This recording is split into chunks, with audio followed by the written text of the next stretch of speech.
Salut les gars. Oh Malsoun est une veuve de 74 ans au tempérament difficile. Bien qu'elle adore son fils Yin Chul, un professeur d'université, elle est extrêmement contrôlante et impolie avec sa belle-fille, Aeujia. Sa seule véritable amitié est avec Monsieur Park, un ami d'enfance qui travaille avec elle dans un café pour seniors. Sa personnalité abrasive finit par causer une crise. Aeujia fait un malaise dû au stress et doit être hospitalisée. Pour la santé de sa femme, Yin Chul envisage d'envoyer Malsoun en maison de retraite. Bien que blessé d'avoir entendu cette discussion, Malsoun accepte son sort par amour pour son fils. Un soir, alors qu'elle déambule tristement dans les rues, Malsoun tombe sur un studio photo mystérieux dont la vitrine affiche un portrait d'Audrey Hepburn. Elle décide d'entrer pour faire prendre son portrait funéraire. Le photographe lui fait une promesse étrange, « Je vais vous rajeunir de 50 ans ». En sortant et en montant dans le bus, elle remarque que les jeunes hommes la draguent. En voyant son reflet dans une vitre, elle est sous le choc. Elle a retrouvé le corps de ses 20 ans, tout en gardant son esprit et son franc-parler de septuagénaire. Après avoir réalisé que le studio photo a disparu, remplacé par un restaurant présent depuis 10 ans, Malsoun décide de profiter de cette seconde chance. Elle change de look, adopte une coupe à la Audrey Hepburn et prend le pseudonyme de Odori. Elle loue une chambre chez son ami Monsieur Park, qui ne la reconnaît évidemment pas. Sa famille et la police s'inquiètent de sa disparition, mais elle leur laisse un mot pour dire qu'elle va bien. Le talent caché de Malsoun finit par éclater au grand jour. Lors d'une visite au café de Monsieur Park, elle prend le micro au karaoké après une performance médiocre de sa rivale Okejia. Elle interprète une chanson avec une telle profondeur et une telle émotion que toute l'assistance est subjuguée. Ce que Malsoun ignore, c'est que son petit-fils Jia, qui cherche désespérément une chanteuse pour son groupe, et le producteur de musique Seungwoo, qui cherche une voix avec une âme, sont sur le point de croiser son chemin. La performance de Malsoun au café ne passe pas inaperçue. Elle est repérée simultanément par son petit-fils Jia et par le producteur Seungwoo. Prise de panique à l'idée d'être reconnue, elle s'enfuit, mais Jia finit par la retrouver chez Monsieur Park. Ignorant tout de sa véritable identité, il l'invite à boire un verre et la supplie de devenir la chanteuse de son groupe. Touchée par la tristesse de son petit-fils, elle finit par accepter. Le lendemain, Malsoun découvre avec horreur l'univers métal du groupe. Pour elle, ce n'est que du bruit. Elle impose un style beaucoup plus joyeux et rétro. Grâce à son charme et à sa voix unique, le groupe passe des concerts de rue aux scènes des bars, rencontrant un succès fulgurant auprès du public. De son côté, le producteur Seungwoo tente de l'approcher, mais ses méthodes manquent de finesse. Après l'avoir suivi dans le train et dans la rue, il se fait repérer par Malsoun qui le prend pour un harceleur. Lors d'une altercation où il lui attrape l'épaule, elle feint l'agression et le fait arrêter par la police, s'amusant beaucoup de la situation une fois qu'il est emmené par les agents. Plus tard, Malsoun est invité à déjeuner chez son fils sous son identité de jeune femme. Elle constate avec amertume que sa petite fille Anna est impolie, tandis que Jia critique ouvertement le caractère de sa grand-mère disparue. Profitant d'un moment de solitude dans sa propre ancienne chambre, Malsoun cherche son seau personnel. Sa famille a en effet bloqué sa carte bancaire, la laissant sans ressources. Pendant ce temps, l'inquiétude grandit chez les proches de la disparue. Yin Chul et Monsieur Park se rendent au commissariat pour visionner les images de vidéosurveillance des distributeurs automatiques.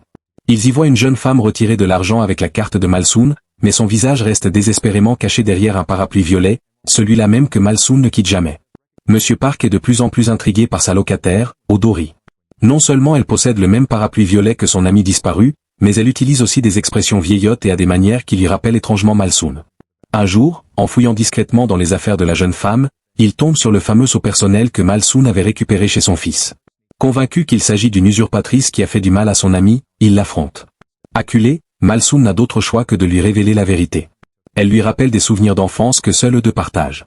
Monsieur Park, sous le choc mais émerveillé, redevient son fidèle allié et protecteur, même s'il a du mal à s'habituer à voir son ami d'enfance dans le corps d'une jeune fille. Pendant ce temps, le producteur Seungwoo ne s'avoue pas vaincu.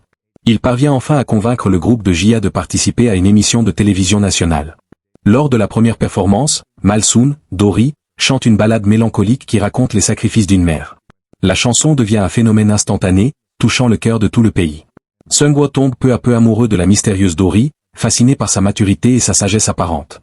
De son côté, Malsoun redécouvre des sentiments qu'elle avait oubliés depuis la mort de son mari, vivant une idylle rajeunissante qui la rend plus heureuse que jamais. Cependant, un incident vient jeter une ombre sur ce bonheur. Lors d'une petite blessure au pied, Malsoun remarque que la peau à cet endroit redevient vieille et ridée. Elle comprend alors une règle cruciale de sa transformation. Si elle perd du sang, son corps reprend son apparence réelle. Cette découverte l'angoisse, car elle sait que sa nouvelle vie ne tient qu'à un fil, ou plutôt, à une goutte de sang. La situation se complique encore lorsque Jia, le petit-fils, commence lui aussi à développer des sentiments amoureux pour cette nouvelle chanteuse, ignorant totalement qu'il s'agit de sa propre grand-mère, ce qui crée des situations aussi cocasses que gênantes pour Malsoun. Le jour de la grande finale télévisée approche.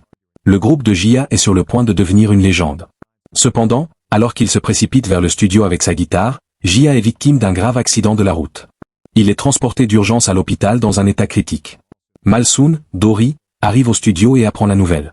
Elle est dévastée, mais elle sait que Jia aurait voulu que le groupe joue sa chanson. Avec le cœur lourd, elle monte sur scène et livre une performance époustouflante, dédiée à son petit-fils. Le public est en larmes, mais pour Malsoon, le vrai combat commence après le spectacle. À l'hôpital, le verdict tombe, Jia a besoin d'une transfusion sanguine urgente pour survivre, mais son groupe sanguin est extrêmement rare. Malsoon est la seule donneuse compatible. Monsieur Park, qui connaît son secret, tente de l'arrêter. Si tu donnes ton sang, tu redeviendras une vieille femme. Tu perdras ta jeunesse et ta chance d'être avec Seung-woo. Son fils, Yin Chul, qui a fini par comprendre la véritable identité de cette jeune femme en voyant une cicatrice sur son pied et en reliant les indices, la regarde avec une émotion infinie. Il lui dit qu'elle a déjà assez sacrifié pour lui toute sa vie et qu'elle devrait vivre sa propre vie maintenant. Mais Malsoon, avec le sourire d'une grand-mère aimante, répond « Même si je devais renaître 100 fois, je choisirais d'être ta mère à chaque fois. » Malsoon donne son sang.